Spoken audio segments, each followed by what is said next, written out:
Hi friends, ఎలా ఉన్నారు? అందరూ బాగున్నారండి. ఈరోజు మరి పప్పు అనపకాయ అండి. తాలింపు వేసిన పప్పు అనపకాయ చాలా బాగుంటుంది. వేసవకాలానికి వేడికి అనపకాయ చదవ కదండి, పప్పు అనపకాయ బాగుంటుంది.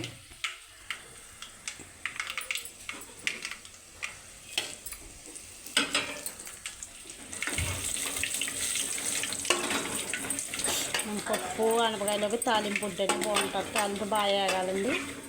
తాలింపుని బట్టే టేస్ట్ వస్తుంది.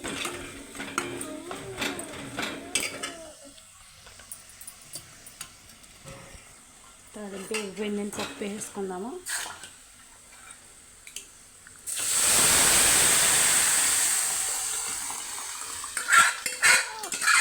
ఇంకోటి పప్పులోకి వడియాలు వేపుకుంటే తినేటప్పుడు వడిపద్దని పప్పులోకి చాలా బాగుంటుంది. పప్పు అనపకాయ. నా వీడియో నచ్చితే లైక్ చేయండి, షేర్ చేయండి, సబ్స్క్రైబ్ చేయండి ఫ్రెండ్స్. బాయ్.